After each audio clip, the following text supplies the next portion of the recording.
everybody and welcome back to my channel. So in today's video I decided to do a little bit of a chill video and I wanted to talk to you about uni offers because I feel like there's so much to say and there's so many tips to give, especially with your personal statement, that I can share with you. So a little background on me, just so the video makes sense, is that I'm currently studying criminology at the University of Liverpool, which was my first choice university, but I did have all 5 of my offers, which kind of made it a little bit hard because then you feel like you want to choose everywhere. Also, I'm sorry if you can hear my neighbour's dogs. He has security dogs and they are quite loud. But yeah, it kind of makes you a little bit stressed because you feel like you want to choose everywhere, but then it's also good to have those options for all the universities so then you can make the best decision for you. And I went with the University of Liverpool for 2 reasons. 1, because it's a red brick Russell Group university, and 2, because it's not too far away from home. The course I liked. I preferred a course at Anglia Ruskin, which was more CSI based, but I knew that I wasn't the best at science, so I decided not to go for that one in the end and choose Liverpool. Before I got into university, I did access to higher education, which is for people over the age of 18, I believe. It used to be 19, but they changed it to 18, I think. And I did social science, so I did history, literature, sociology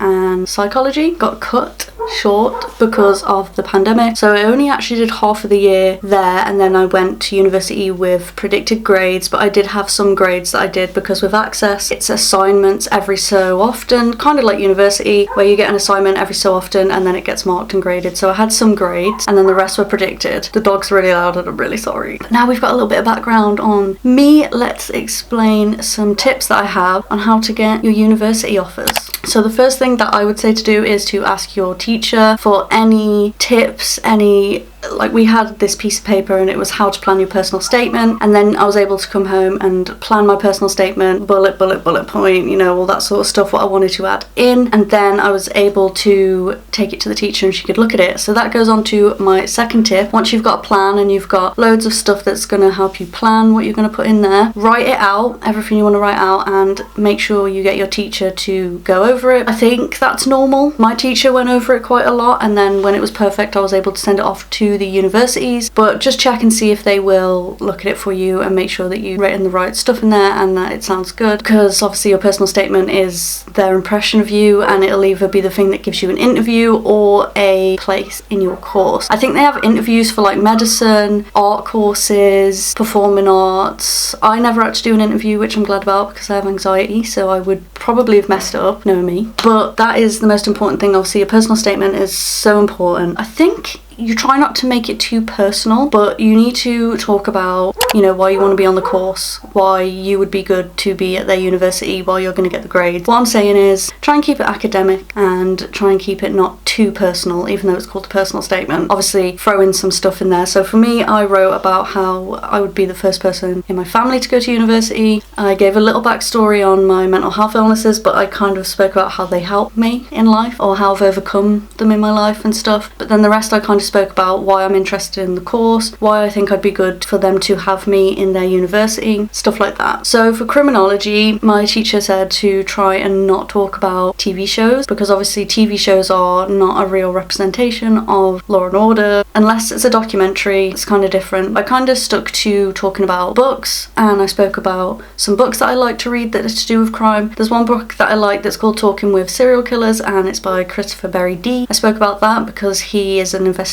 criminologist and he went into prisons to speak to serial killers and try and get into their minds and stuff, which I found really interesting. If you guys like true crime and reading, then I definitely recommend that book for you to read. It's really good, and it's kind of crazy because you read it and then you will read what the serial killer's saying and you'll feel bad or you'll feel like they never did it. And then he comes in and Christopher comes in and he will talk about what actually happened, because the serial killers will give you like a skewed version of events which manipulate you into thinking, oh, they didn't do it. And then he comes in with the facts and you're like, oh my gosh, I didn't realise I could be manipulated like that. And you were for like a split second. It's really good. And then I kind of spoke about why I would want to be doing criminology, what I wanted to do as a job. Explained I wanted to be a detective and that I always like wanted to help people. That was one thing that I like to do do in my everyday life regardless of college or work. I am someone that likes to help my friends or my family or Ash or whatever. So I spoke about that, and that pretty much is the main reason why I want to be a detective. I want to be able to give a voice to people that don't have one anymore and get justice for people. So I spoke about that as well, because obviously it's to do with the course and what you want to do in life, which is important, because don't go to university unless you know what you want to do. I waited until I was 22 to go back to college to get the grades and stuff to go into university, just because I didn't know what I wanted to do, and I feel like if I'd have gone at 18 when I didn't know, I either would have dropped out or done something that I wouldn't have wanted to do now, and it probably would have been performing arts. Nothing wrong with performing arts, but I was doing performing arts in college when I left school, and I did it to help me with anxiety, not because I wanted to do it as a job. And I feel like I'm glad I waited until now to know exactly what I want to do and make sure that it is right for me. The next thing that I want to say, and this is kind of off topic from personal statements, is each university that you want to go to, make sure you research them, and not just the course, research the areas. I'm so sorry about the dogs, like they're so loud. Research the areas where you're going to live, research past grades, research the course, do a thorough research of each university so that you know that you're picking the right ones for you, because you might not do research on one university and that might be the offer that you get, and then you go and you hate it. Also make sure you go to open days. I only got to go to a few because of the pandemic. I never really got to go to many. I got to go to Liverpool, I got to go to Anglia Ruskin, and I think that's it. I was supposed to go to Lancashire, to UCLan, but I never went in the end. Next thing I want to say is, if you have made friends in your course, maybe show them your personal statement. I know it's kind of scary at first, you're writing a lot of personal stuff and it's awkward if you're going to have people read it, but having that third person perspective, obviously you've given it to your teacher, try and give it to your friend, because they might have something good that they can add into it for you, or have written something in theirs that could be a good point to add into yours as well, especially if you are going to do the same courses. So I've just got something up on Google here on the website called topuniversities.com. I just want to make sure I'm not missing anything out, so I'm going to read you their top tips as well. They say to make a draft, which we've covered, and don't put a character counter on it. So when you make a draft and a plan, just write whatever you want on there. And that's also a good tip for assignments as well. When you do a plan, don't look at the characters, because you can go back to that plan when you're writing your assignment and just pick out bits of information that you want to add into your essays. That's what I do. I sort of bullet point things and then go through and get some of the information. The next one is take your time. Very true. Try and start it early as well, and then you've got loads of time to work on it and make sure that it's perfect and great for you and for your university. The next thing is find the perfect words and expressions, and it says here it sounds more professional and elegant if you use accomplish rather than do, or presume rather than think. So that's true. If you struggle to find words like that, you can always Google it. I sometimes, if I'm repeating a word as well, so if I've used however too much, I will go on Google and write other words for however, so then it will come up with different words or different ways I can say however, which makes it less repetitive, because you will pick up on it. Like in this video, if I said so really often, which I do, and I have to cut it out in editing, then it will start to annoy the person either watching it or reading it. So make sure to do that, and also make sure to use, as they say, elegant expressions. Next one is concentrate on your strengths, which we've covered. Try and,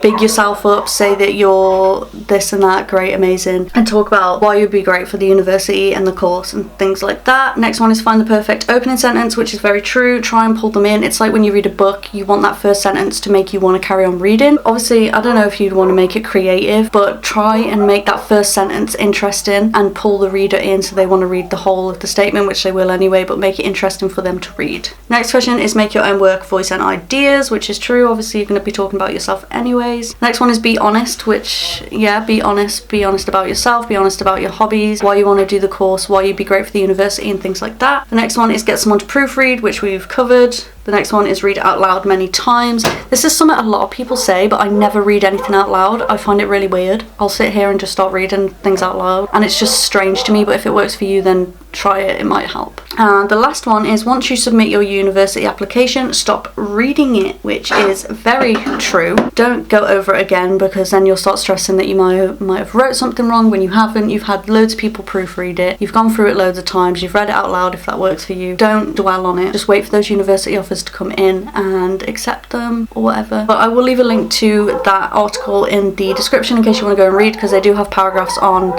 going into it in more detail. You can also go on UCAS. because they have a lot of information on there. And also just ask your teacher. I'm sure they will give you loads of tips on what to put in your university personal statement. Just in case anybody's wondering, the offers that I got were Anglia Ruskin, University of Liverpool, University of Manchester, Teesside University and UCLan. So guys, that is the end of today's video. I'm really sorry for all the background noises. I can't help it. My next door neighbours is literally just there. I don't know. But I hope this video helped some of you, and I hope that everything goes well, and I wish you all the luck in the world. Please comment any ideas that you think of, anything you want to learn about university or getting into university or criminology or anything like that, and I will try my best to do it for you. But until next time, I will see you guys soon.